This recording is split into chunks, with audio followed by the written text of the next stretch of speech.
आज हमारे साथ अखिल भारतीय विद्यार्थी परिषद पूर्वी उत्तर प्रदेश के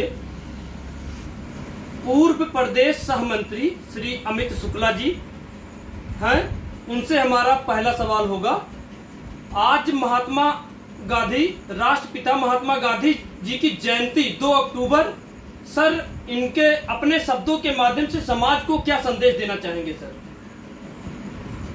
सबसे पहले तो आपके न्यूज़ चैनल को बहुत बहुत धन्यवाद कि महात्मा गांधी जी की जयंती पर आपने हमको बोलने का अवसर दिया, हमको आपने आमंत्रित किया। आदित्य जी, महात्मा गांधी दुनिया के वैश्विक शांति के प्रतीक हैं।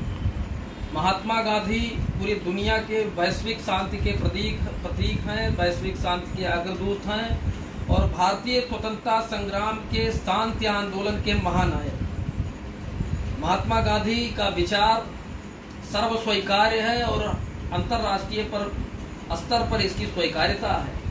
महात्मा गांधी भारत की स्वतंत्रता के महानायक के साथ साथ उनके विचार आज भी देश के युवाओं, देश के विद्यार्थियों, देश के गणमान्य नागरिकों, भारत की न्यायपालिका, व्यवस्थापिका, कार्यपालिका, भारत के पुलिस सिस्टम, हर जगहों पर उनकी प्रासंगिकता है।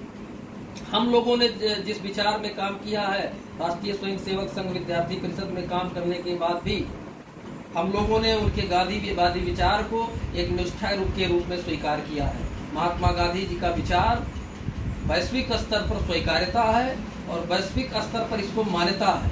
गांधीवादी विचार, प्रत्येक व्यक्ति को उनके गांधीवादी विचार से एक सकारात्मक सोच के साथ देश की व्यवस्था में काम करना चाहिए और भारत के प्रत्येक व्यवस्थाओं में गांधीवादी विचार अनिवार्य है, स्वीकार्य है, इसको हम इनकार नहीं कर सकते। जैसा कि सर आज लाल बहादुर शास्त्री जी का भी जन्मदिन है, सर आप इनके बारे में आपका क्या व्यक्तिगत विचार है सर?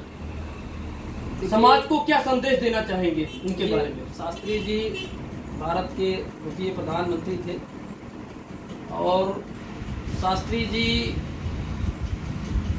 भारत को आत्मनिर्भर बनाने की प्रक्रिया में, क्योंकि शास्त्री जी देश की स्वतंत्रता के ठीक जवाहरलाल नेहरू जी के बाद ये प्रधानमंत्री हुए थे।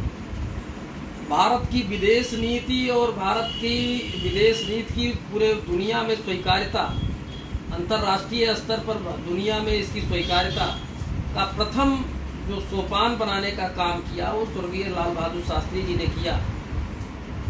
काहिरा सम्मेलन से लेकर ताशकंद समझौते के बीच में जो भारत की विदेश नीति को लोहा माना पूरे दुनिया के राष्ट्रों ने, उसमें शास्त्री जी की भूमिका को हम इनकार नहीं कर सकते हैं।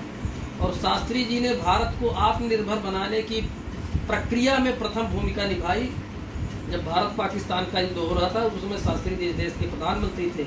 उन्होंने पूरे देश की जनता को आह्वान किया कि चूँकि सरहद पर उस समय भारत में अनाज की कमी थी, अनाज दूसरे देशों से हमारे यहाँ आता था। शास्त्री जी ने कहा कि पूरा देश एक दिन उपवास करेगा, उस उपवास से जो अनाज पूरे देश का बचेगा वो देश के जवानों को समर्पित होगा, जिससे देश का जवान सरहद पे खड़ा होकर, देश की सीमाओं पर खड़ा होकर भारत की रक्षा कर सके, इस मातृभूमि की रक्षा कर सके। उन्होंने जय जवान जय किसान का नारा भी दिया।